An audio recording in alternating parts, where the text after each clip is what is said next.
Hello students. ASL के इस online platform पे आपका स्वागत है।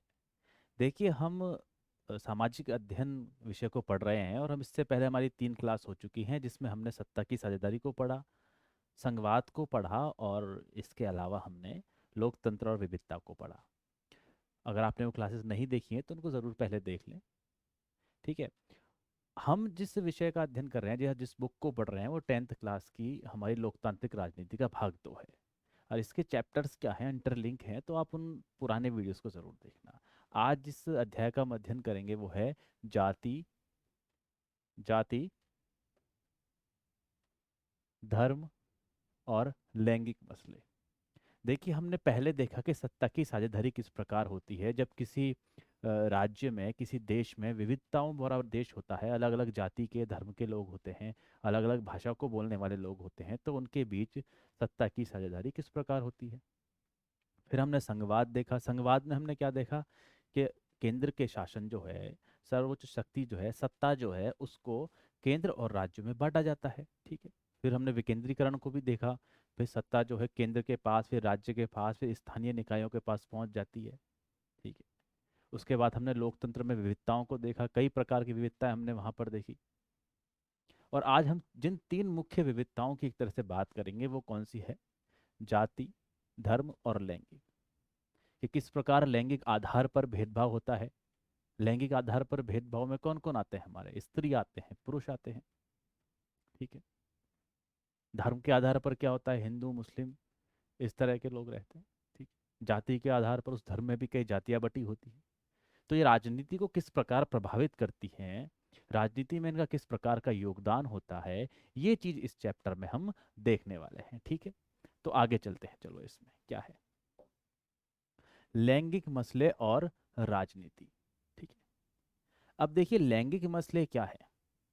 मान लो कोई व्यक्ति अगर पुरुष पैदा होता है, कोई स्त्री पैदा होता है, तो ये एक प्राकृतिक घटना है। ठीक है। तो इस चीज से लेकर भेदभाव नहीं होता। लोग बाग इसको क्या प्राकृतिक समझ लेते हैं कि साहब कोई पैदा हो रहा है तो वो तो प्राकृतिक है। उसका स्त्री होना, उसका पुरुष होना, ये तो प्रकृति के हाथ में है, मनुष्य के हाथ में तो है नहीं। तो ये तो प्राकृतिक भेदभाव हो गया। पर यहाँ पर दिक्कत उसके पुरुष होने या उसके स्त्री होने में नहीं है। दिक्कत यहाँ पर समाज की सोच में है। कि समाज क्या सोचता है कि साहब पुरुष है तो अधिक योग्य है, अधिक कार्य करने की क्षमता रखता है, स्त्री है तो उसको घर के काम ही कराने चाहिए। तो इस प्रकार की बात यहाँ बताएगी। देखिए ना क्या लिख रहा है। लैंगिक असमानता से करते हैं बात की शुरुआत। सामाजिक असमानता का यह रूप हर जगह नजर आता है। ठीक है। हर जगह देखने को मिलता है हमको। स्त्री और पुरुष का जो भेदभाव है वो हमें हर जगह देखने को मिलता है। ठीक है। लेकिन राजनीतिक अध्ययन में शायद ही इस बात की पहचान की जाती है। लैंगिक असमानता को स्वाभाविक या कहें तो प्राकृतिक और अपरिवर्तनीय मान लिया जाता है कि साहब इसको परिवर्तित नहीं कर सकते। जो होगा, स्त्री या पुरुष का होना है, वो तो प्रकृति के ऊपर है। लेकिन लैंगिक असमानता का आधार स्त्री और पुरुष की जैविक बनावट नहीं, बल्कि इन दोनों के बारे में प्रचलित रूढ़ छवियां और तयशुदा सामाजिक भूमिकाएं हैं। कि समाज ने जो उनके लिए भूमिका तय कर रखी है, स्त्री होगी तो घर का काम करेगी, पुरुष होगा तो बाहर का काम करेगा। क्योंकि भारत क्या है? एक पुरुष प्रधान देश है। क्या है? पुरुष प्रधान देश है। ठीक है। तो यहाँ पर क्या है? पुरुष को अधिक समृद्धशाली या फिर अधिक कार्यकुशल समझा जाता है, अधिक शक्तिशाली समझा जाता है किसी भी कार्य को करने के लिए। तो यहाँ पर ये दिक्कत प्राकृतिक नहीं है, बल्कि वो रूढ़ियां हैं। और वो स्त्री और पुरुष के कार्य को लेकर छवियां हैं, वो ऐसी मान्यताएं हैं। वो यहाँ पर दिक्कत की बात है। ठीक है। आगे चलते हैं। निजी एवं सार्वजनिक का विभाजन। ठीक है। अब यहाँ पर क्या है देखना, कि जो हम लड़के और लड़कियों का पालन पोषण होता है, ठीक है, वो किस प्रकार होता है, उसमें भी भेदभाव होता है। माता या पिता ये चाहते हैं उनके संतान हो तो वो लड़का हो, ताकि वो उनके काम आ सके, ज्यादा काम कर सके। लड़की तो उनको पराया धन मानते हैं। ठीक है। देखना यहाँ पर क्या बातें लिखी हुई है। लड़के और लड़कियों के पालन पोषण के क्रम में यह मान्यता उनके मन में बैठा दी जाती है कि औरतें मुख्य जिम्मेदारी गृहस्थी चलाना है। मतलब औरत का काम तो क्या है साहब, घर बार चूल्हा चौका संभालना है, खाना बनाए, घर का काम करे, झाड़ू लगाए, साफ सफाई करे। यही मान्यता, यही बात उनके दिमाग में डाल दी जाती है। बच्चों का पालन पोषण करने का काम है। यह चीज अधिकतर परिवारों में श्रम के लैंगिक विभाजन को झलकाती है। श्रम का लैंगिक विभाजन हो गया ना, श्रम मतलब काम करना। अब काम किस प्रकार का करना है देखो, श्रम दो तरह का होता है, घर का श्रम और बाहर जाकर जो आदमी श्रम करता है। तो बाहर के काम के लिए तो पुरुष को रख दिया गया, और अंदर के काम के लिए, घर के काम के लिए, साफ सफाई, बर्तन करना, झाड़ू लगाना, खाना बनाना, ये सारे काम तो स्त्री करेगी। इस तरह काम को भी लैंगिक आधार पर बांट दिया गया कि बाहर के काम पुरुष करेंगे और घर का काम महिलाएं करेंगी। दुनिया के अलग अलग हिस्सों में औरतों ने फिर अपने संगठन बना लिए। अरे जब उनको स्वतंत्रताएं नहीं मिलेगी, पुरुषों के बराबर स्वतंत्रता नहीं मिलेगी, पुरुषों के बराबर कार्य करने के अवसर नहीं मिलेंगे, तो क्या करेगी, आदमी संगठित होगा। तो महिलाओं ने संगठन बनाए जिन्हें नारी संगठन कहा जाता था, ठीक है। और उन संगठनों में अपने अधिकारों के लिए मांग चलने लगी, आंदोलन करने लगे, ठीक है। इसमें विभिन्न देशों में महिलाओं को वोट का अधिकार प्रदान करने के लिए आंदोलन हुए। इन आंदोलनों में महिलाओं ने राजनीति और वैधानिक दर्जे का ऊंचा उठाने के लिए उनके लिए शिक्षा तथा रोजगार के अवसर बढ़ाने की मांग की, कि उनको जो शिक्षा दी जाती है पुरुषों को महिलाओं की तुलना में अधिक शिक्षा दी जाती है, उच्च शिक्षा में भी पुरुषों को अधिक रखा जाता है। भारत का ही हम उदाहरण लें तो महिलाओं की शिक्षा दर और पुरुषों की शिक्षा दर में बहुत अधिक अंतर है। तो महिलाओं के जो संगठन थे उन्होंने ये आवाज उठाई कि साहब हमें भी पुरुषों के बराबर शिक्षा मिलनी चाहिए, रोजगार के अवसर मिलने चाहिए, शिक्षा के अवसर मिलने चाहिए, ताकि हम भी पुरुष के कंधे से कंधा मिलाकर काम कर सके, ठीक है। महिलाओं ने आंदोलनों में औरतों व्यक्तिगत एवं पारिवारिक जीवन में भी बराबरी की मांग की। ना सिर्फ कार्य क्षेत्र में बल्कि घर में भी बराबरी की मांग की, कि जितना औहदा या जो दर्जा पुरुष को दिया जाता है, जैसा काम पुरुष करते हैं वही काम फिर महिलाओं को करने के लिए दिया जाए। तो इस आंदोलन को क्या कहते हैं साहब, नारीवादी आंदोलन कहा जाता है, ठीक है। अगर आप क्वेश्चन आ जाए नारीवादी आंदोलन क्या है, तो क्या लिखोगे, कि महिलाओं ने अपने अधिकारों को संवैधानिक दर्जा दिलाने के लिए और पारिवारिक स्तर पर भी बराबरी करने के लिए जो आंदोलन चलाया, जो मांगे उठाई, उन्हें क्या कहते हैं हम, नारीवादी आंदोलन कहते हैं, ठीक है। आगे चलो, अब देखो, अब यहाँ पर बताया गया है कि कार्य करने के हिसाब से पुरुष कितना कार्य करते हैं और महिलाएं कितना काम करती हैं, उसके बारे में यहाँ पर बताया गया है। देखना, आमदनी वाले काम 6 घंटे तो पुरुष करते हैं और महिला 2 घंटे 40 मिनट करती हैं सिर्फ। मतलब कि जो पैसे कमाने वाले काम हैं उनमें महिलाएं बहुत पीछे हैं। घर के कामों की अगर बात करें तो पुरुष तो सिर्फ आधे घंटे उस काम को कर रहे हैं, 30 मिनट कर रहे हैं, जबकि महिला 5 घंटे घर का काम कर रही है। मतलब पुरुष तो घर का काम करते ही नहीं है बिल्कुल ही। गप्पबाजी की बात करें तो कहते हैं कि साहब महिलाएं ज्यादा बातें करती हैं, उनको ज्यादा बातें करने का शौक होता है, लेकिन जब आंकड़े हमारे सामने आते हैं तो तस्वीर इससे बिल्कुल उलट हो जाती है। महिलाओं की जगह गप्पेबाजी जो है वो पुरुष ज्यादा कर रहे हैं, महिलाएं कम कर रही हैं गप्पेबाजी यहाँ पर। बिना काम के फुर्सत में बैठने काम, वो लमसम बराबर है दोनों, फुर्सत दोनों को। और सोना, अपने शरीर की साफ सफाई, पढ़ना वगैरह कामों में जो है पुरुष ज्यादा काम करते हैं महिलाओं से। क्यों, उनको पढ़ने को भी अधिक मिलता है, सोने को भी अधिक मिलता है, तो इसमें पुरुष का फिर आगे निकल जाता है। और ये जो आंकड़े हैं ये मैं अपने मन से मनगढ़ंत आपको नहीं बता रहा हूँ। ये सारे आंकड़े कौन से हैं, जो भारत सरकार ने समय के उपयोग सर्वेक्षण 1999, 98 और 99 में दिए हैं। तो इस चार्ट से हमको क्या पता लग रहा है, देखिए, इस चार्ट से हमको पता लग रहा है कि साहब जो आमदनी कमाने वाले काम हैं, घर से बाहर जाने वाले काम हैं, जिससे धन का अर्जन होता है, उन सारे कामों में पुरुष जो है महिलाओं से कहीं अधिक आगे हैं। जबकि घर के कामों को पुरुषों ने बिल्कुल त्याग रखा है और पूरी तरह किसके ऊपर छोड़ रखा है, महिलाओं के ऊपर। और शिक्षा के क्षेत्र में भी महिलाओं को कम काम दिए जाते हैं, ठीक है। आगे चलते हैं हम।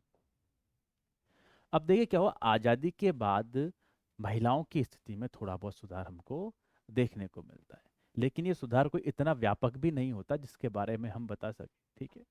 अगर हम साक्षरता दर की बात करें आजादी के बाद, तो वो कितनी है, महिलाओं की 54% है और पुरुषों की 76% है।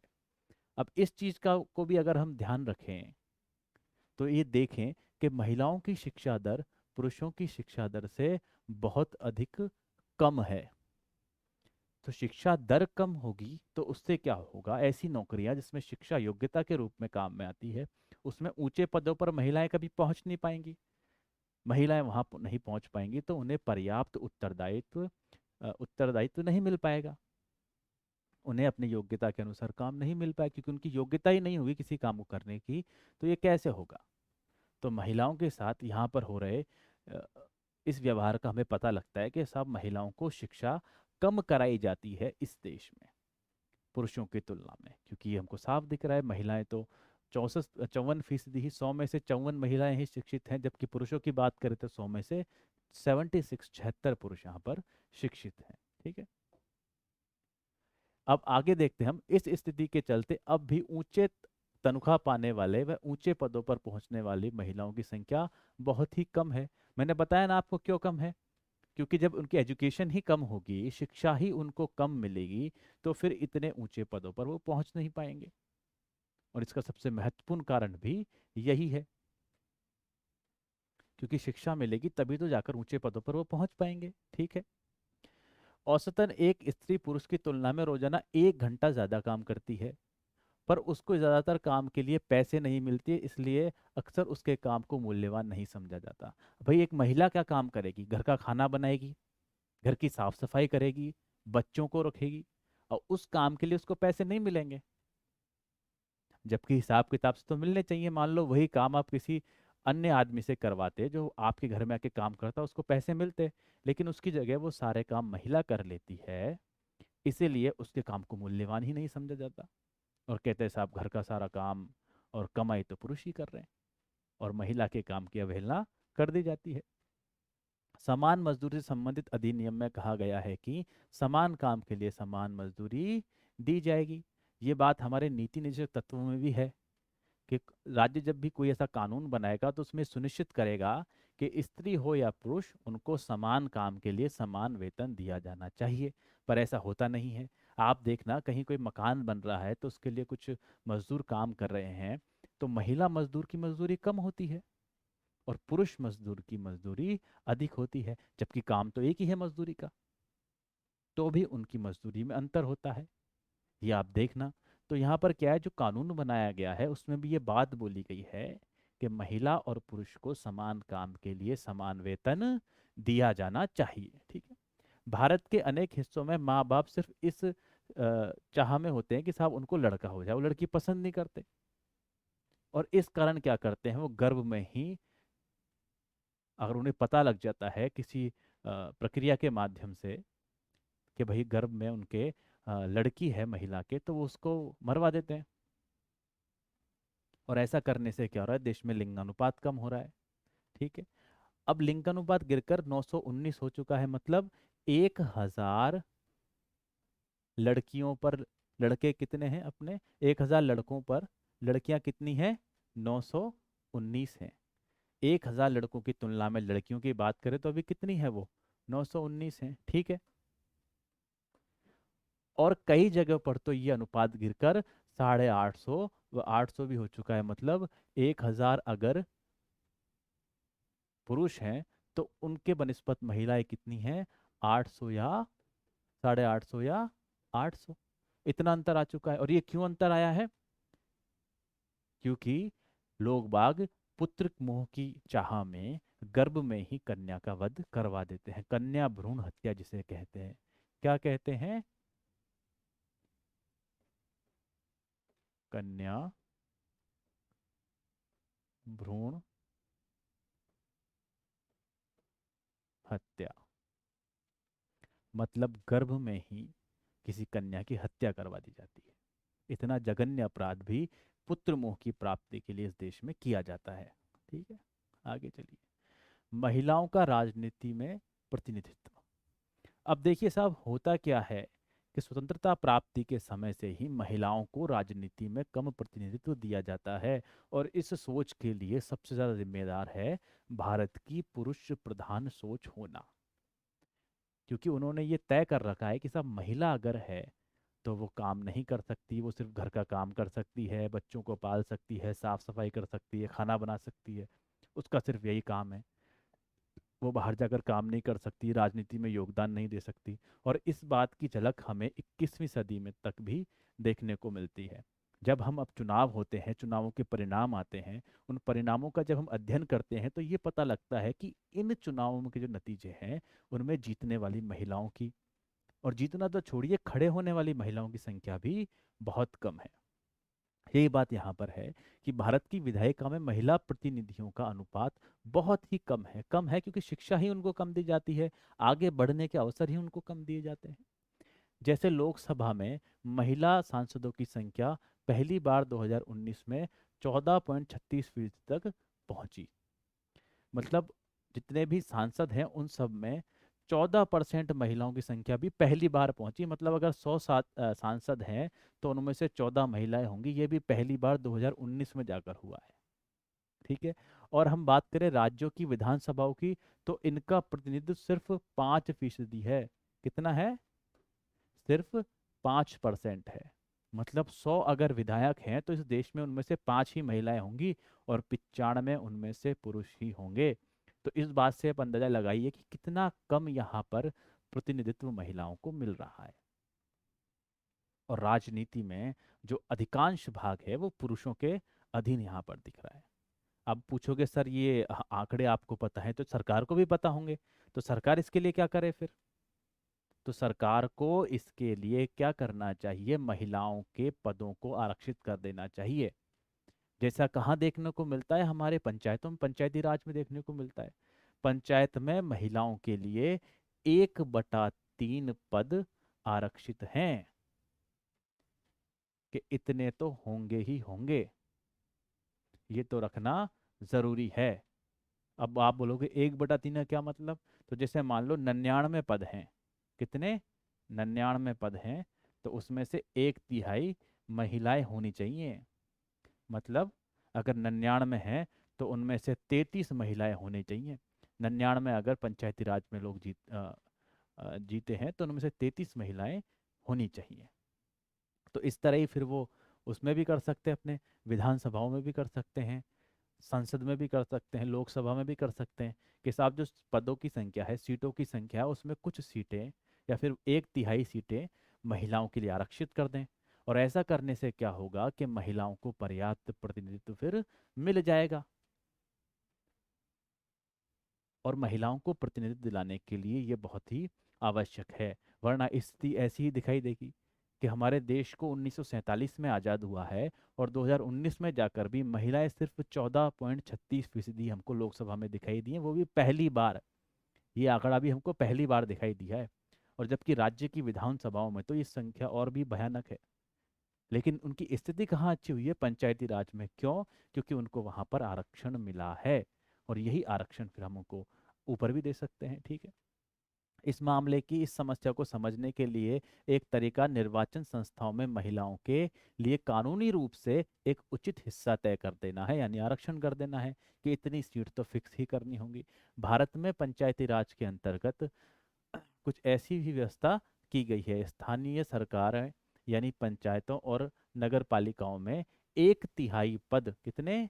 1/3 पद महिलाओं के लिए आरक्षित कर दिए गए हैं। आज भारत के ग्रामीण और शहरी स्थानीय निकायों में निर्वाचित महिलाओं की संख्या 10 लाख हो गई है। कितनी हो गई है? 10 लाख महिला। और ये क्यों हो सका है? क्योंकि उनके लिए पद आरक्षित हैं।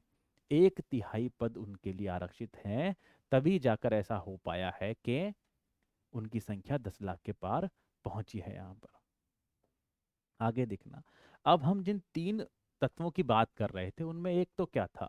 लैंगिक असमानता, दूसरा था धर्म के आधार पर, और तीसरा था जाति के आधार पर। तो लैंगिक आधार पर तो हम देख चुके हैं। दूसरा आता है हमारे धर्म के आधार पर। धर्म, सांप्रदायिकता और राजनीति। कि राजनीति को धर्म किस प्रकार प्रभावित करता है, फिर धर्म राजनीति को किस प्रकार प्रभावित करता है। सांप्रदायिकता क्या होती है, और धर्म और सांप्रदायिकता राजनीति से किस प्रकार जुड़े हुए हैं, ये अब हम देखते हैं। अब देखिए, धर्म जो है ये बहुत प्रभाव डालता है राजनीति के ऊपर। और अगर आप आपके बड़ों की बातें सुनते होंगे तो आपको पता होगा अच्छा देखो, धर्म की जो परिभाषा है वो अपने आप में बहुत अलग है। धर्म हम क्या समझते हैं? हिंदू धर्म, मुस्लिम धर्म, सिख धर्म, ठीक है। लेकिन धर्म इससे कहीं अलग चीज है। अब आप मेरी बात को, मेरे उदाहरण को बहुत ध्यान से समझना। मान लो किसी व्यक्ति ने किसी इंसान की हत्या कर दी, तो हम क्या बोलते हैं? साहब बड़ा अधर्मी आदमी है, ठीक है। किसी व्यक्ति ने किसी पशु को मार दिया, तो हम क्या बोलेंगे? बड़ा धर्मी आदमी है। किसी व्यक्ति ने किसी भूखे को खाना नहीं खिलाया और मुंह फेर कर चल दिया, तो हम क्या बोलेंगे? बड़ा धर्मी आदमी है। तो वो धर्म तो अलग हो गया। हम तो धर्म को हिंदू और मुस्लिम समझते थे। पर धर्म खाली वही नहीं होता, जीवन जीने की पद्धति भी एक प्रकार से धर्म होती है यहाँ पर। और हम बात करें यहाँ पर भारत में धर्मों की, तो भारत में कई धर्म हैं। उन धर्मों के अंदर भी जातियां हैं। और राजनीति को यह धर्म बहुत अधिक प्रभावित करता है। कैसे? जैसे आपने देखा कि श्रीलंका में, जो हम पहले चैप्टर में देख रहे थे, जो बौद्ध धर्म के लोग हैं, उन्होंने अपना एक तरह से प्रभाव वहां पर जमा लिया। और प्रभाव जमाने के कारण सत्ता में वो आ गए और इस प्रकार की नीतियां बनाई कि उनको ही संरक्षण मिले, ठीक है। ये बुलाया ना आपने, उस चैप्टर में हमने पढ़ा है कि इस प्रकार के संशोधन श्रीलंका में करे गए कि सिंहली बौद्ध धर्म को मानने वाले लोगों का संवर्धन हो, बढ़े। और दूसरी तरफ हमने देखा कि जहाँ पर बेल्जियम में दो तरह के लोग थे, डच और फ्रांसीसी, तो उन लोगों ने आपस में मिलजुल कर रहना तय किया।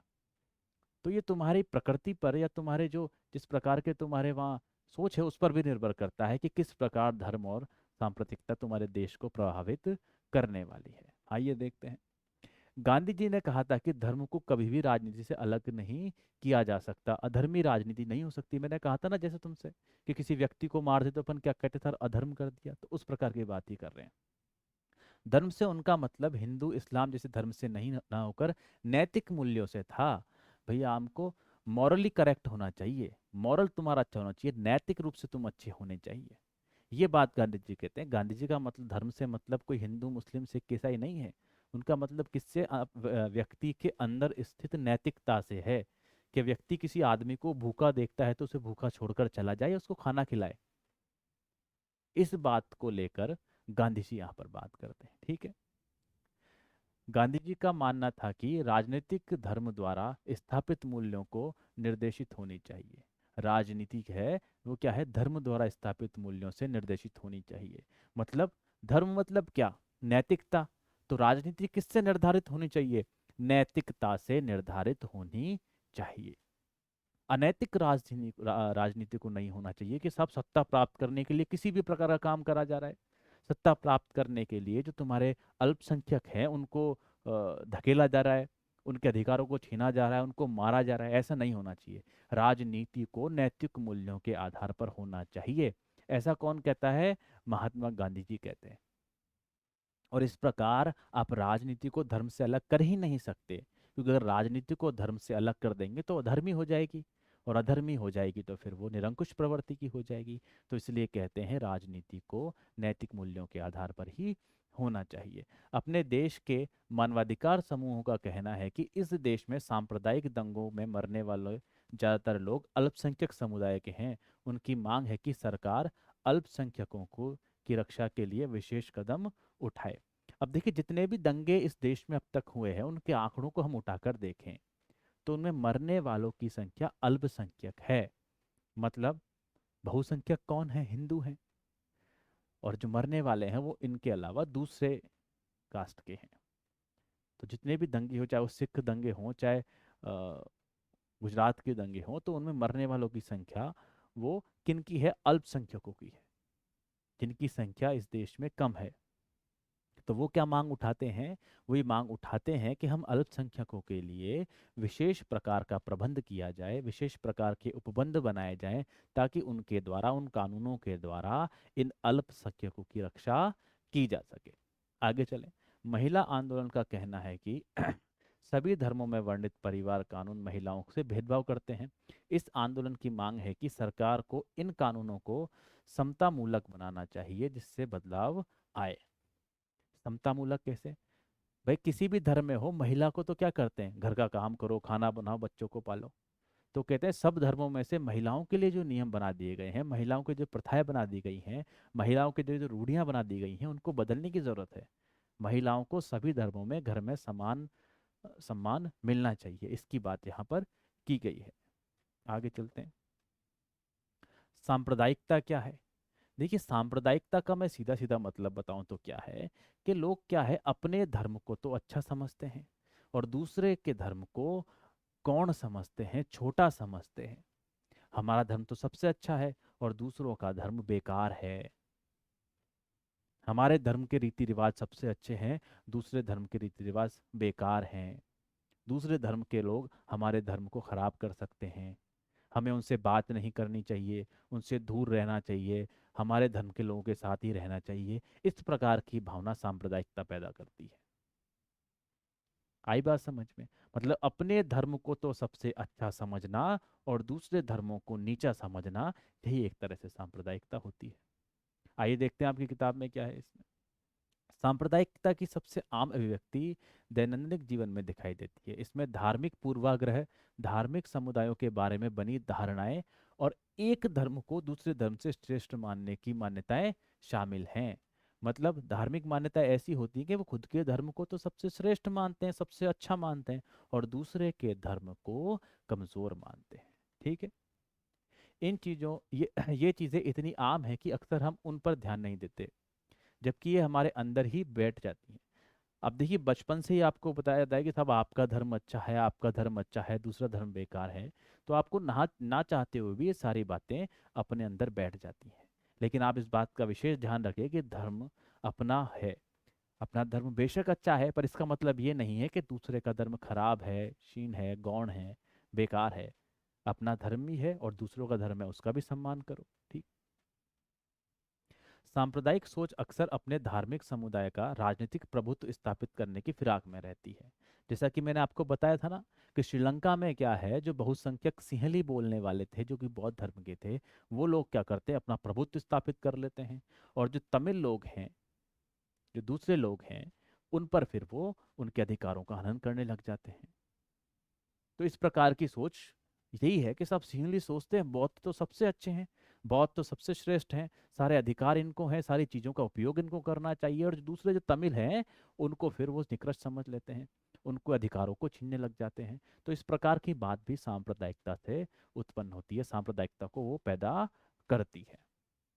सांप्रदायिक आधार पर राजनीति, गोलबंदी सांप्रदायिकता का दूसरा नाम है। इसमें धर्म के पवित्र प्रतीकों, धर्म गुरुओं, भावनात्मक अपील और उसके अपने ही लोगों के मन में डर बैठाने जैसी तरीकों का उपयोग बहुत आम है। चुनावी राजनीति में एक धर्म के मतदाताओं की भावनाओं या हितों की बात उठाने जैसे तरीके अक्सर अपनाए जाते हैं। ये आप अपने देश में भी देखते हैं। आपको डराया जाएगा कि साहब आप हमें ही वोट दे, वरना हमारा धर्म टूट जाएगा, कोई दूसरा धर्म हमारे धर्म पर अधिकार कर लेगा, कोई दूसरा धर्म, आज अपना धर्म संकट में है, इसे उभारने के लिए हमें एक साथ आना पड़ेगा और एक साथ आकर किसी फला फला पार्टी को जिताना पड़ेगा। तो ये अपील की जाती है, अपने ही लोगों के मन में डर बिठाया जाता है कि आप सभी लोग इकट्ठा होकर आइए और हमें जिताइए। अगर आपने हमको नहीं जिताया तो आप, अपने ही धर्म को हम खो देंगे, अपना धर्म गुलाम हो जाएगा, लोग हम पर आकर शासन करने लग जाएंगे, हमारा धर्म नीचे और दूसरों का धर्म ऊपर हो जाएगा। इस तरह की बातें की जाती हैं ताकि लोगों के मन में डर बैठे और वो उनके साथ, जो पार्टी ये चाहती है उसके साथ वो हो जाए और इसका वो राजनीतिक लाभ उठा सके। कई बार सांप्रदायिकता सबसे गंदा रूप लेकर संप्रदाय के आधार पर हिंसा, दंगा, नरसंहार करती है। विभाजन के समय भारत में, पाकिस्तान में भयानक सांप्रदायिक दंगे हुए थे। आज़ादी के बाद भी बड़े पैमाने पर सांप्रदायिक दंगे हुए। हम देखते हैं कि साहब भारत और पाकिस्तान का जो विभाजन हुआ तो किस आधार पर हुआ था, कि पाकिस्तान एक मुस्लिम राष्ट्र है और भारत एक हिंदू बाहुल्य का सांप्रदायिक, क्या बोलते हैं उसको, हिंदू बाहुल्य का एक ऐसा देश है जिसमें सभी संप्रदाय के लोग रह सकते हैं, धर्मनिरपेक्ष देश है। हिंदू बाहुल्य का एक धर्मनिरपेक्ष देश है भारत, और पाकिस्तान कैसा देश है, एक मुस्लिम देश है। इसका मतलब क्या था धर्मनिरपेक्ष का, कि भारत में यद्यपि हिंदू बाहुल्य में है, बहुतायत में है, ये बात सही है, लेकिन भारत का धर्म, राज्य धर्म हिंदू नहीं होगा। भारत सभी धर्मों का बराबर सम्मान करेगा। इसलिए भारत क्या है, एक धर्मनिरपेक्ष देश है आज़ादी के समय। लेकिन पाकिस्तान में क्या हुआ, सब पाकिस्तान को बोल दिया गया कि सब पाकिस्तान तो मुसलमानों का देश है, मुसलमान यहाँ आकर रहेंगे। ये सिर्फ मुसलमानों का है, हिंदू और मुस्लिम दो अलग अलग चीज़ें हैं, ये साथ रह ही नहीं सकते। मोहम्मद अली जिन्ना जो है, जिन्होंने द्विराष्ट्र थ्योरी, टू नेशन थ्योरी, द्विराष्ट्र सिद्धांत दिया था, उनका यही तर्क था कि हिंदू और मुस्लिम दो अलग अलग चीजें हैं, ये कभी साथ आकर रह ही नहीं सकती, इसलिए एक साथ नहीं रह सकते, दो अलग अलग देश बना दो। और जब ऐसा हुआ कि पाकिस्तान मुस्लिमों का देश बना तो वहां पर दंगे हो गए, वहां पर से हिंदुओं को मार काट कर भेजा गया, ट्रेनें भरकर आई कटी कटी। अगर आपने देखी हो तो आप गदर पिक्चर उसमें देखना किस प्रकार ट्रेन आती है, वो पार्टीशन के समय की है, उसे तस्वीर दिखाई है। देखिए, फिल्में कुछ नहीं होती, फिल्में समाज का आईना होती है। तो वही उसमें दिखाया गया है कि पार्टीशन के समय किस प्रकार लोग आए थे। आगे चलते हैं। धर्मनिरपेक्ष शासन। अब धर्मनिरपेक्ष शासन क्या होता है, इसका उदाहरण सबसे अच्छा कौन सा है, हमारा खुद का देश, क्योंकि भारत एक धर्मनिरपेक्ष देश है। इसका मतलब क्या है कि भारत का कोई राष्ट्र धर्म नहीं होगा, वरन भारत सभी धर्मों का सम्मान करेगा। ऐसा कोई काम नहीं करेगा जिससे किसी धर्म विशेष को अधिक लाभ मिले या किसी धर्म विशेष को अधिक हानि हो। ऐसा कोई अतिरिक्त कर भी नहीं लगाएगा, न ऐसी कोई अतिरिक्त छूट देगा। और सभी धर्मों को अपना प्रचार प्रसार करने की, उस धर्म को बढ़ाने की पूर्णतया आज़ादी होगी। आई बात समझ में? एक बार और समझ लो कि भारत का कोई भी राज्य धर्म नहीं, राष्ट्र धर्म नहीं होगा। ऐसा नहीं होगा कि भारत एक हिंदू राष्ट्र है, भारत एक सिख राष्ट्र है, ऐसा नहीं होगा। कोई राष्ट्र धर्म नहीं है। भारत कैसा है, एक पंथ निरपेक्ष राष्ट्र है। कोई सा भी जो धर्म है वो भारत का राष्ट्र धर्म नहीं है। लेकिन भारत में जो भी धर्म है वो अपने भरण पोषण के लिए, अपने को आगे बढ़ाने के लिए काम कर सकते हैं। भारत ऐसी कोई भी नीति नहीं बनाएगा जिससे किसी एक धर्म को लाभ हो या किसी एक धर्म को हानि हो। लेकिन भारत सभी धर्मों का सम्मान करेगा। आइए देखते हैं इसमें कि सांप्रदायिकता हमारे देश के लोकतंत्र के लिए बहुत बड़ी चुनौती है। हमारे संविधान निर्माता इस चुनौती के प्रति सचेत थे, इसी कारण उन्होंने धर्मनिरपेक्ष शासन का एक मॉडल चुना और इसी आधार पर संविधान में अनेक प्रावधान किए गए। भारतीय राज्य में किसी भी धर्म को राजकीय धर्म के रूप में अंगीकृत नहीं किया गया है। श्रीलंका में बौद्ध धर्म को, पाकिस्तान में इस्लाम धर्म को, इंग्लैंड में ईसाई धर्म को जो दर्जा रहा है, उसके विपरीत भारत के संविधान में किसी भी धर्म को विशेष दर्जा नहीं दिया गया है। इसलिए भारत क्या है, एक धर्मनिरपेक्ष राष्ट्र है। संविधान के सभी नागरिकों और समुदायों को किसी भी धर्म का पालन करने और प्रचार प्रसार करने की आज़ादी है। आप किसी भी धर्म को मान सकते हैं, उसका प्रचार कर सकते हैं, उसे फैला सकते हैं, इसकी पूरी आज़ादी है। संविधान के आधार पर किए जाने वाले किसी तरह के भेदभाव को असंवैधानिक घोषित किया जाता है। इसके साथ ही संविधान में धार्मिक समुदायों में समानता सुनिश्चित करने के लिए शासन को धार्मिक मामलों में दखल देने का अधिकार देता है, जैसे कि छुआछूत की इजाज़त नहीं देता। ठीक है, आप किसी प्रकार का छुआछूत नहीं कर सकते। आगे चलिए, जाति और राजनीति।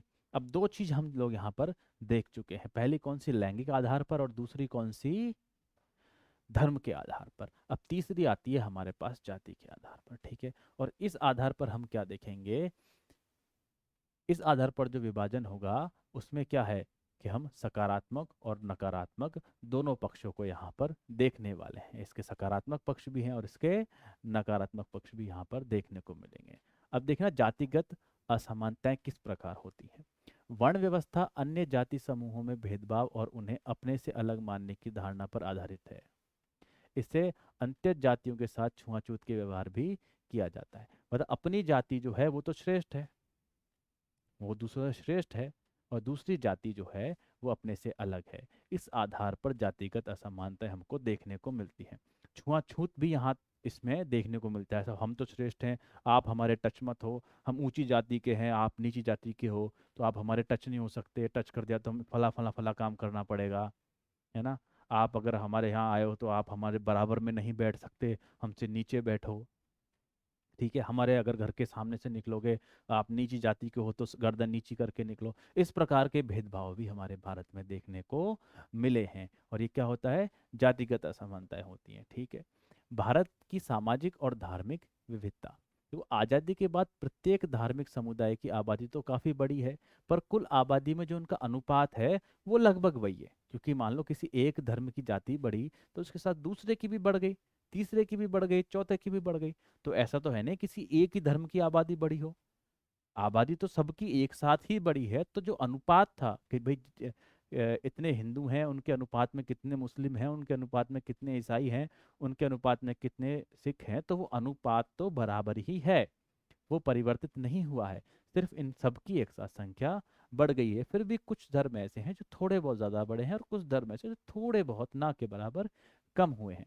प्रतिशत के हिसाब से देखें तो 1961 के बाद हिंदू, जैन और ईसाई समुदायों का हिस्सा मामूली रूप से घटा है। कौन कौन से? हिंदू, जैन और ईसाई। जबकि मुस्लिम, सिख और बौद्ध का हिस्सा मामूली रूप से बढ़ा है। अब ऐसा नहीं कोई ड्रास्टिक चेंज आ गया, बहुत ज्यादा बढ़ गए, मामूली रूप से बढ़ा है, थोड़ा बहुत ही अंतर आया है। ठीक है, आगे चलते हैं हम। भारत में विभिन्न धार्मिक समुदायों की आबादी देखते हैं हम आप, कि भाई कितनी कितनी आबादी यहाँ पर है और किस किस की है, देखना। अच्छा, 2011 के बाद अपनी अभी जनगणना के जो आंकड़े हैं वो आए नहीं हैं, तो इसलिए हम अभी जो देखेंगे वो 2011 की जनगणना ही देखेंगे। अभी जो पूरा हिस्सा दिख रहा है ना आपको, 79%, ये हिस्सा है हिंदू। मतलब लगभग 80% इस देश में कौन है? हिंदू हैं। इसलिए इसको क्या बोलते हैं? हिंदू बाहुल्य देश कहते हैं। ठीक है, 14.2% कौन है यहाँ पर? मुस्लिम है, मुसलमान है। इसलिए ये क्या है? ये अल्पसंख्यक हैं। ठीक है, ईसाइयों की बात करें तो कितने हैं? 2.3 हैं। सिख की बात करें तो कितने हैं? 1.7 हैं। ठीक है, बौद्ध की बात करें तो 0.7% है, जैन 0.4% है, अन्य धर्म 0.7% है, और ऐसे भी लोग हैं जो किसी भी धर्म को नहीं मानते, वो भी 0.2% इस देश में है। कि साहब वो कहते हैं कि हम किसी भी धर्म को नहीं मानते। क्या बोलते हैं वो? कि हम किसी भी धर्म को नहीं मानते। ऐसे भी लोग 0.2% इस देश में यहाँ पर हैं। ठीक है, आगे चले कि राजनीति में जाति। अब इस चीज को समझने के लिए मैं आपको एक बात बताना चाहता हूँ कि राजनीतिक पार्टियां क्या करती हैं किसी भी क्षेत्र में, जब वो चुनाव लड़ती हैं तो उस समय वो क्या देखती हैं कि इस पर्टिकुलर क्षेत्र में किस धर्म के या किस जाति के लोग रहते हैं।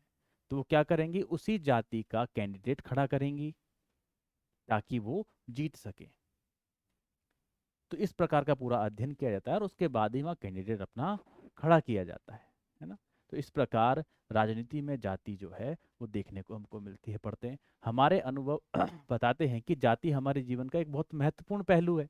निश्चित रूप से है, जाति हमारे जीवन का एक बहुत महत्वपूर्ण पहलू है। लेकिन ऐसा भी नहीं है कि सबसे महत्वपूर्ण पहलू ही जाति ही हो, क्योंकि कई लोग ऐसा करते हैं कि जाति को ही सर्वोपरि वो मान लेते हैं। ऐसा नहीं है, महत्वपूर्ण पहलू है, लेकिन ऐसा भी नहीं है कि सबसे महत्वपूर्ण ही यही है। आई गया है, जब पार्टियां चुनाव के लिए उम्मीदवारों का नाम तय करती हैं तो चुनाव क्षेत्र में मतदाताओं की जातियों का हिसाब ध्यान में रखती हैं, ताकि उन्हें चुनाव जीतने के लिए जरूरी वोट मिल जाएं। जब सरकार का गठन किया जाता है तो राजनीतिक दल इस बात का ध्यान देते हैं कि उसमें विभिन्न जातियों और कबीलों के लोग उचित जगह दी जाए।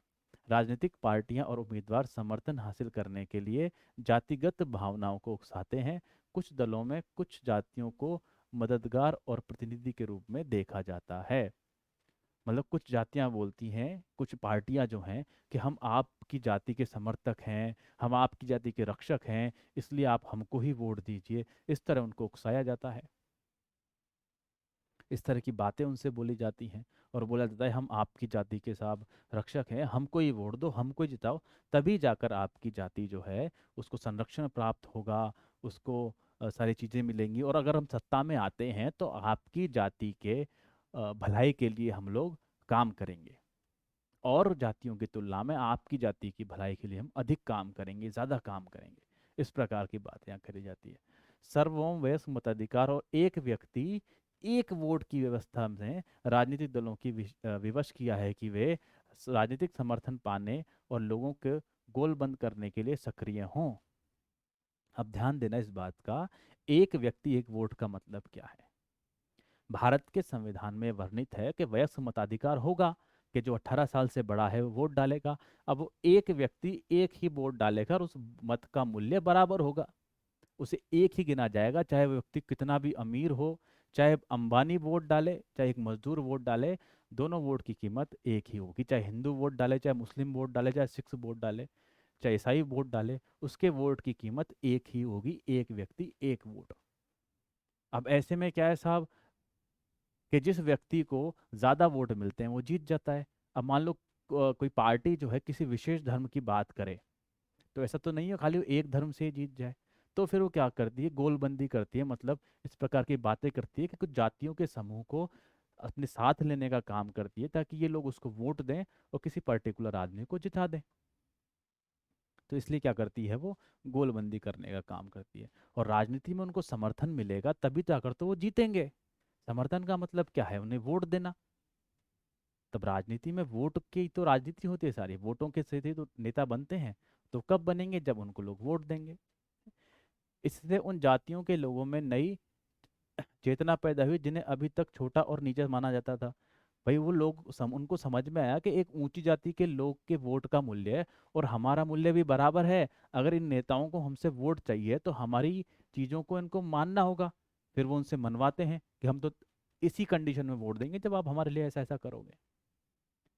तो ऐसा किस लिए हो पाया, क्योंकि भारत में एक व्यक्ति एक वोट की अवधारणा देखने को मिलती है। राजनीति में जाति पर जोर देने के कारण कई बार यह धारणा बन सकती है कि चुनाव में जातियों का खेल है, कुछ और नहीं। ठीक है, ये धारणा बन जाती है कि चुनाव तो होते ही जाति के आधार पर है, इसके अलावा कुछ नहीं है। पर ऐसा सच है नहीं, क्योंकि चुनाव क्या है, लोकतंत्र की एक प्रक्रिया है, लोकतंत्र की एक खूबसूरती है, जिसमें अंतिम शक्ति आपके हाथ में होती है। अगर कोई सरकार अच्छा काम कर रही है, लोगों की भलाई के लिए काम कर रही है, तो आप उसको वोट दे सकते हो। हाँ, वो किसी धर्म विशेष को उकसा सकती है, किसी धर्म विशेष के अधिक हित के लिए काम कर सकती है, पर ऐसा नहीं है कि पूरी तरह किसी जाति विशेष के लिए हो जाए वो पार्टी फिर। भाई आज मान लो नरेंद्र मोदी बनते हैं प्रधानमंत्री, तो वो पूरे देश के प्रधानमंत्री हैं, ना कि किसी विशेष जाति वर्ग के प्रधानमंत्री हैं। वो सभी के प्रधानमंत्री हैं, वो सभी की भलाई के लिए काम करते हैं। उनको करना पड़ता है क्योंकि वो इस पूरे देश के प्रधानमंत्री बनते हैं। तो ऐसा क्या, कई लोग समझते हैं कि राजनीति जो है, ये चुनाव जो है कुछ नहीं और सिर्फ जातियों का खेल है। पर ऐसा हकीकत में है नहीं। ठीक है, लग सकता है, थोड़ा बहुत हो सकता है, पर पूर्णतः इसको कहना कि नहीं साहब और कुछ है ही नहीं, सिर्फ जातियों का ही खेल है, ये गलत बात है। आगे देखते हैं हम। देश के किसी भी एक संसदीय चुनाव क्षेत्र में किसी एक जाति के लोगों का बहुमत नहीं होता, बताया मैंने आपको। इसलिए हर पार्टी और उम्मीदवार को चुनाव जीतने के लिए एक जाति और एक समुदाय से ज्यादा लोगों के भरोसा हासिल करना पड़ता है। भाई एक ही पार्टी से थोड़ी जीत जाओगे, ऐसा थोड़ी 100% वोटर एक ही हैं, एक ही उसके हैं जाति के। और दूसरी बात ये, मान लो कि किसी एक पार्टी ने किसी एक जाति का खड़ा कर दिया, तो ऐसा थोड़ी दूसरी पार्टी का उस जाति का खड़ा करेगा ही नहीं, वो भी खड़ा करेगा, फिर जातियों के वोट आपस में बट जाएंगे। तो उसके लिए क्या करना पड़ेगा, उनको दूसरी जातियों को भी अपने समर्थन में लेना पड़ेगा, अपने विश्वास में लेना पड़ेगा कि साहब हम अच्छा काम करेंगे। भाई जब आप रिसर्च कर सकते हो, आप सारे आंकड़े इकट्ठा कर सकते हो कि इस पर्टिकुलर जाति के, इस विशेष जाति के लोग यहाँ पर हैं, तो दूसरी पार्टी भी तो यही करेगी ना, वो भी उसी जाति के आदमी को खड़ा कर देगी। कोई निर्दलीय भी उसी जाति का खड़ा हो जाएगा। तो फिर उस एक जाति के लोगों में ये दिक्कत हो जाएगी, उनके कंफ्यूजन हो जाएगा किसको वोट दे, ये भी अपनी जाति का, ये भी अपनी जाति का। तो ऐसा तो है नहीं कि भाई एक जाति के समर्थन से ही आप चुनाव जीत जाओ। आपको क्या करना पड़ेगा, अधिक लोगों को अपने समर्थन में लेना पड़ेगा। और यही राजनीति होती है। ठीक है, कोई भी पार्टी किसी एक जातीय समुदाय के सभी लोगों के वोट हासिल नहीं कर सकती, सही बात है। भाई सारे लोग तो कैसे वोट दे देंगे उसको, और भी तो खड़ा होगा उस जाति का, दूसरा खड़ा हो जाएगा। जब लोग किसी जाति विशेष को किसी एक पार्टी का वोट बैंक कहते हैं, तो इसका मतलब होता है कि उस जाति के ज्यादातर लोग उस पार्टी को वोट देते हैं। वोट बैंक का मतलब क्या है, देखिए यूं कहते हैं कि भाई कांग्रेस जो है, मुसलमान उनके वोट बैंक हैं। इसका मतलब क्या है, भाई सारे मुसलमान कांग्रेस को वोट नहीं देते, लेकिन अधिकतर मुसलमान कांग्रेस को वोट देते हैं, ऐसा कहते हैं। ऐसे बीजेपी के लिए कहते हैं कि साहब हिंदू जो हैं वो वोट बैंक हैं, या फिर जो ऊंची जाति है जैसे ब्राह्मण हैं, बनिए हैं, ये जो लोग हैं, ये क्या है, ये बीजेपी के वोट बैंक हैं। जो अमीर लोग हैं इनके लिए ऐसे कहते हैं, मतलब सारे ब्राह्मण, ये सारे जो हैं, ये बीजेपी को वोट नहीं देते, लेकिन अधिकांश देते, ऐसा कहते हैं। देखो मैं नहीं कह रहा, ऐसा कहते हैं, उदाहरण के तौर पर आपको बता रहा हूँ, ऐसा है नहीं, उदाहरण के तौर पर समझो चीजों को, ठीक है। तो इसमें क्या है कि वोट बैंक कहा जाता है ऐसा, कि अधिकतर अगर किसी जाति के सारे नहीं लेकिन अधिकांश लोग किसी एक पार्टी को वोट देते हैं, तो फिर उन्हें क्या कहा जाता है, वोट बैंक कहा जाता है, ठीक है। अगर किसी चुनाव क्षेत्र में एक जाति के लोगों का प्रभुत्व माना जाता है, तो अनेक पार्टियां उसी जाति के उम्मीदवार को खड़ा करने से कोई रोक नहीं सकता। मैंने बताया ना, मान लो किसी क्षेत्र में किसी जाति विशेष का प्रभुत्व है, तो सीधी सी बात है, अगर तुम उस जाति का आदमी खड़ा करोगे तो दूसरी पार्टी ने कोई भांग थोड़ी खा रखी है, वो पागल थोड़ी है जो खड़ा नहीं करेगा, वो भी फिर उसी जाति का आदमी खड़ा करेगा, ठीक है। वो क्यों हारेगा बिना मत। ऐसे में कुछ मतदाताओं के सामने उनकी जाति के एक से ज्यादा उम्मीदवार होते हैं, तो किसी किसी जाति के मतदाताओं के सामने उनकी जाति का एक ही उम्मीदवार नहीं होता। मतलब क्या होता है कि भाई वो जगह है ना, तो उस जगह पर क्या है कि ऐसा तो है नहीं सारे लोग एक जाति के होंगे। हाँ, संख्या अधिक हो सकती है, मान लो 60% एक जाति हो, बाकी दूसरी जातियां हो। अब मान लो 60% जो जाति है, उसमें दो तीन जितनी भी पार्टीज हैं, सबने उसी जाति का आदमी खड़ा कर दिया, तो उनके सामने तो ये दिक्कत आ गई है, तीनों ही अपनी जाति के, चारों अपनी जाति के, किसको वोट दें। और जबकि दूसरी जो जातियां हैं उनका तो एक भी उम्मीदवार नहीं है, तो वो किसको वोट दे, भाई हमारा उम्मीदवार तो है ही नहीं। ये उनके सामने दिक्कत हो जाती है। तो ऐसा नहीं है कि साहब आप किसी एक जाति को विश्वास में लेकर ही चुनाव जीत सकते हैं, ठीक है। हमारे देश में सत्तारूढ़ दल वर्तमान सांसदों और विधायकों को अक्सर हार का सामना करना पड़ता है। अगर जातियों का समुदाय और राजनीतिक पसंद एक ही होती तो ऐसा संभव ही नहीं था। इसका मतलब पता है क्या है, कि हमारे देश में कई बार ऐसा होता है कि जिनकी सरकार होती है ना, जिन पार्टीज की जो जीत कर आए हैं, वही हार जाते हैं चुनाव में। तो ये तो पॉसिबल ही नहीं है, क्योंकि वो तो उन्हीं जाति के लोगों ने जीत कर लाए हैं, फिर वो कैसे हार जाते हैं अगर वो उनका ही है तो ऐसा नहीं है कि साहब सिर्फ जाति के चक्कर में ही ऐसा होता है ना। अन्य चीजें भी, अन्य फैक्टर्स भी यहाँ पर मैटर करते हैं, कि आप काम कैसा करते हो, क्या काम करते हो। तो ऐसा नहीं है कि सब जाति के हो गए तो आप हारोगे ही नहीं, ऐसा नहीं। आप काम सही करोगे तो ही जीतोगे, वरना आपको हरा देंगे। वरना अगर कोई एक बार आदमी किसी जाति ने जिता दिया, तो फिर क्यों हराएंगे दोबारा उसको, लेकिन ऐसा नहीं है, हारते हैं, ठीक है। आगे चलते हैं। अब देखना जाति के अंदर राजनीति। अभी तो हमने राजनीति में जाति देखी थी, लेकिन अब जातियों के अंदर भी यहाँ पर राजनीति देखने को मिलती है। कैसे? देखो, हर जाति जो होती है ना, वो अपने आप को दूसरी जाति से ऊंचा दिखाना चाहती है। और ऊंचा कब दिखा पाएगी? जब उस जाति के लोग ऊंचे स्थान पर पहुंचेंगे, उनका सम्मान होगा। अब कोई भी जाति अपने अकेले के दम पर अपने किसी आदमी को इतना ऊपर नहीं पहुंचा सकती, तो वो क्या करती है, दूसरी जातियों को भी अपने पक्ष में लेने की कोशिश करती है, ताकि उनके उम्मीदवार जीत सके। देखना, अभी तक हमने इस चीज पर गौर किया है कि राजनीति में जाति की क्या भूमिका है, पर इसका मतलब इसका यह मतलब नहीं है कि जाति और राजनीति के बीच सिर्फ एक तरफा संबंध होता है। राजनीति भी जातियों के राजनीति के अखाड़े में लाकर जाति व्यवस्था और जातिगत पहचान को प्रभावित करती है। इस तरह सिर्फ राजनीति ही जातिग्रस्त नहीं की जा सकती। राजनी इस इस तरह सिर्फ राजनीति ही जातिग्रस्त नहीं होती, जाति भी राजनीतिग्रस्त हो जाती है। मतलब जातियों के अंदर भी राजनीति शुरू हो जाती है। बताया ना मैंने आपको कि जातियां भी क्या है, ऊपर उठने की कोशिश करती हैं। यह चीज अनेक यह अनेक रूप लेती है। देखना कौन कौन से। हर जाति खुद को बड़ा बनाना चाहती है, तो पहले से वह अपने समूह के जिन उप जातियों को छोटा या नीचा समझती है, बताकर बाहर रखना चाहती थी, अब उन्हें ही अपने साथ लेना चाहती है। कई जातियां होती है ना, कहती है यार आप तो छोटे हो हमसे, है ना, आप दूर रहो हमसे, आप छोटे हो हम तुमसे बड़े हैं। तो बाद में वो क्या है, वही चाहती है कि सब ये जातियां हमारे पास आ जाएं, ये जातियां हमसे मिल जाए, ताकि हम अधिक शक्तिशाली हो सकें, ठीक है। क्योंकि एक जाति अपने दम पर सत्ता का कब्जा नहीं कर सकती, इसलिए वह ज्यादा राजनीतिक ताकत पाने के लिए दूसरे जातियों और समुदायों के साथ लाने की कोशिश करती है। भाई कोई भी एक जाति है, वो अपने दम पर तो सत्ता हासिल नहीं कर सकती, तो ऐसा करने के लिए क्या करना पड़ता है, उनको दूसरी जातियों को भी अपने साथ लेने की कोशिश करनी पड़ती है, ताकि वो सत्ता में आ सके, ठीक है।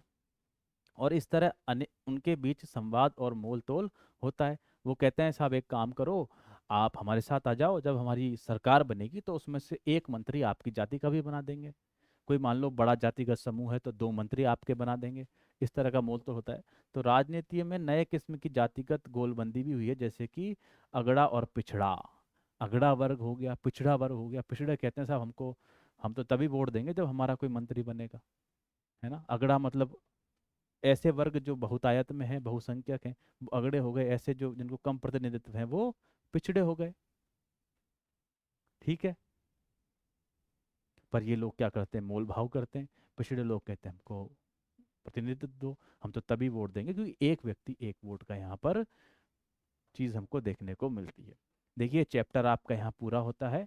इसको आप ज़रूर पढ़ें, अच्छे से पढ़ें। समझ में नहीं आया तो इस वीडियो को दोबारा देखें, और हमारे चैनल को सब्सक्राइब ज़रूर करें, वीडियो को लाइक करें। धन्यवाद।